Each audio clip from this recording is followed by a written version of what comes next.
It started with smoke. Not a siren, not an announcement, not a news flash, just smoke. Thick, black, rising above the terraced rooftops of a housing estate tucked behind a Birmingham train yard.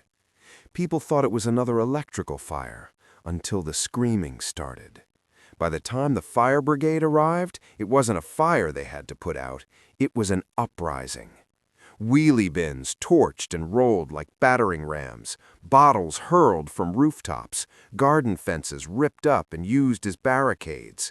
What began as a disturbance outside a taxpayer-funded migrant housing center escalated into 18 hours of uncontrolled violence. Local shop fronts were smashed, a Lidl was emptied, police cars overturned, 2 PCSOs were sent to hospital, one with skull trauma. And then came the footage. CCTV from a nearby bus depot leaked online just minutes before it was taken down. It showed what appeared to be a group of 40 to 50 men clad in dark clothing, faces covered, moving in unison. Not like rioters, like units. At the center, 3 figures never seen before in the area. No names, no records, just silent movements, hand signals, and orders carried out without hesitation. At 2:17 a.m., as flames licked at the doors of a primary school, armed officers quietly slipped through the perimeter and arrested the 3 suspected ringleaders. There was no fanfare, no mugshots, no names released. But the truth slipped through anyway. A junior officer, who has since been put on leave, allegedly leaked that the men were not only undocumented asylum seekers, but had already been flagged by Europol months ago. One was previously detained in Belgium after being suspected of contact with terror channels on Telegram. Another was briefly under surveillance in Greece. Yet here they were, in Birmingham, housed, fed, protected, and plotting. When their duffel bags were searched, officers reportedly recovered a coded journal in a foreign script detailing mapped infrastructure points, a burner phone with encrypted communication apps, a flash drive partially destroyed containing what counter-terror sources called guerrilla-level assault schematics. Let that sink in. While our government calls them vulnerable arrivals, they were sending tactical signals through backdoor encryptors. While we fed them, they were drawing maps of our power stations. While Labour MPs assured us they were fleeing conflict, they were preparing to export it here. And the people knew something was wrong, long before the state admitted it. One local, Tom Hicks, a 58-year-old plumber who lives just 2 streets down, stood guard outside his neighbor's house with a cricket bat the night it all went down. He told an independent journalist, "Mate, this wasn't some heat-of-the-moment youth riot. These lads came prepared. It looked military. They moved like they were carrying out a plan, not just smashing windows. I mean, setting something off." He wasn't the only one. 3 other residents described glowing light under their floorboards, homemade heating surfaces built under the housing block car park. A dog walker reported strange chemical smells near a back entrance a week prior. All of it ignored, all of it officially denied. Because you see, the narrative was written before the match was even struck. The BBC called it a sudden outburst of frustration over poor housing conditions. Sky News parroted lines about mental strain from long asylum wait times.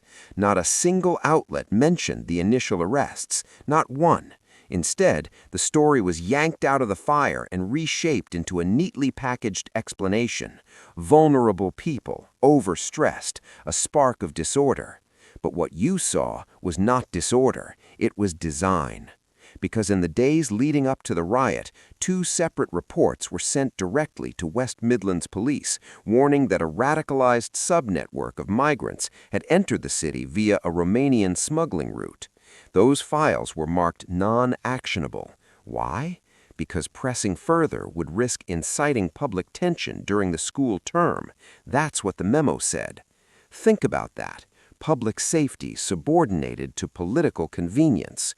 You, your family, secondary to optics, managed like headlines. They gamble your life for narrative control, and when it breaks apart, they close the curtains. And here's the thing that stings harder still. Even now, 2 weeks later, we know next to nothing. No names, no photos, no charges. One of the arrestees has reportedly already been relocated for his own safety. That's internal code for move to another taxpayer-funded site before the press can get to it. Meanwhile, 6 Birmingham families have been given temporary restraining orders after they ran live video of the fires and called the men foreign attackers. They're being investigated for possible hate speech violations, while recruiters for the same immigration nonprofit that housed the suspects just got a new £500,000 grant to expand operations in Leeds. Are you beginning to see the layers yet? This wasn't a flare-up. It wasn't an accident. It was a consequence of open-border fantasy politics colliding with the reality of imported radicalism, a consequence of years of elite denial about incompatibility, refusal to integrate, and the erosion of national identity under the illusion of moral supremacy. And it's happening in dozens of towns. Birmingham was just the first to burn. Because this riot wasn't just about 3 men. It wasn't just asylum chaos. It was the threshold. A moment where everything snapped. People, systems, illusions. First responders were overwhelmed. Local councilors had no answers. Journalists scrambled for safe phrasing. And the public? The public realized something chilling. If 3 violent foreign operatives could, flagged by European intelligence, roaming on multiple watch lists, one with potential connections to foreign terror cells, blend in, build out, and strike like this, then how many more are waiting? How many silent cells live in quietly funded hostels? How many unregistered men walk through open ports each week? How many others carry no weapons, just connections and patience? And worse, what happens when another one of these temporary arrivals doesn't get arrested, but gets away? We were trained to ignore this moment, told looking too closely was hate, warned that public concern feeds division. But this riot wasn't about division, it was ignition. A carefully timed lit fuse that, by luck or instinct, got stomped out in its early stages.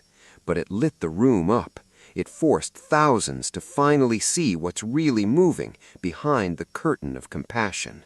What you saw last week was not just a local disturbance, and it wasn't just a riot. It was the spark.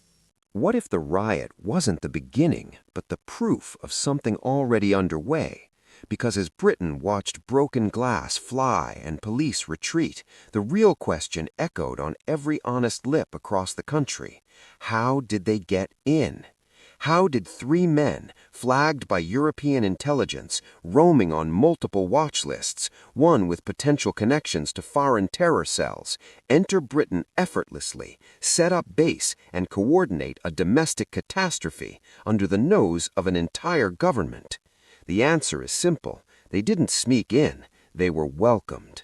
Since early 2024, under new labor directives, the UK's fast-expanding compassionate processing framework for small boat arrivals removed almost all initial vetting requirements. Any documentless migrant claiming political threat was granted temporary humanitarian exemption automatically. That meant no ID checks, no criminal history required, no digital scans fed into European databases. According to an internal leak from a Home Office staffer in Dover, reassignments of case officers left 7 out of 10 arrivals completely unvetted past 5 days. Roughly 74,000 individuals entered the UK in 2025. Only 297 have been deported. And when security agencies resisted, they were told to stand down, delay enforcement, coordinate with NGOs for reintegration instead. That was the language of the memo. It turned Border Patrol into concierge service. And it didn't stop there. The Single Portal Entry Transformation Program, launched under Keir Starmer's Migration Working Group in late 2024, created what some call shadow corridors, fast-tracked processing schemes for sensitive cases, arriving via boats, trucks, or private drop points. The 3 men arrested in Birmingham were flagged twice entering Western Europe, yet here they were logged, housed, and vanished into the system. So the question becomes, was this a failure or a plan? Because while the press gasps in moral confusion, others are quietly cashing checks. The UK's asylum reception program isn't a humanitarian shield. It's a billion-dollar pipeline, a vast ecosystem of money-moving operations dressed up as charity. Start with the housing. Britain's biggest asylum accommodation contract now belongs to a holding group with links to shareholders in 3 Labour-affiliated think tanks. They buy out rundown hotels in regional towns, cram in as many migrants as possible, and bill the government upwards of $120 per night per head.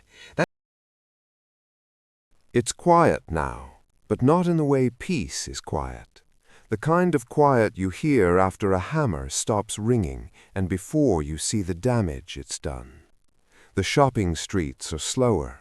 Password locks replace welcome bells. You can feel the hush behind people's footsteps, an unspoken tension, like everyone's waiting for something they can't name. Empty shelves in corner shops, road closures for security checks. One local butcher's boarded up for good. They didn't say why, but the smell of petrol still haunts the doorway. This is the Britain you're not shown. A Britain where families are told to embrace change, even as their towns change so fast they no longer recognize the street their father grew up on. Where fathers are arrested for trying to defend their daughters outside migrant hostels, where masks aren't worn for viruses anymore, but for protection from the consequences of asking questions. And the same people who made this mess, they still have the audacity to call you far right, even as they steer the country into cultural collapse. But here's what they didn't plan for. They didn't expect the builder from Yorkshire to start his own patrol at night, didn't expect mothers in Lincoln to pull their children out of council schools and form their own classes, didn't expect farmers to stop their goods at the gates and muscle their tractors onto the M1, because something is rising. Not hatred, but memory, not chaos, but clarity. A hungry kind, the kind embedded deep in the bones of the island, the kind that remembers Viking sails darkening the coast and English longbows standing ready, that remembers the Blitz, the ration cards, the Churchill broadcasts crackling across war-torn silence. We've been fed globalism in place of loyalty, multiculturalism in place of unity, slogans in place of soil. But no empire survives if it starves its backbone to feed strangers. This isn't left versus right anymore. It's those who built versus those who feed off what they've built. It's the native soul of Britain colliding with a puppet class too cowardly to defend her. And soon the reckoning comes. Not a war, not a riot, but a refusal. Of silence, of compliance, of surrender. And when enough voices whisper the same word, enough, the system cracks. So let them smear, let them suppress, let them pretend this isn't happening. But the land knows, the old country still breathes beneath the concrete. And the people, the real people, the ones who still remember what we were, they're waking. Because if we don't rise now, if we wait for one more riot, one more death, one more exported enemy dressed as a refugee, there might not be anything left to rise for. This is the line, and if we let them cross it, we lose the island forever. But if we stand, they won't know what hit them.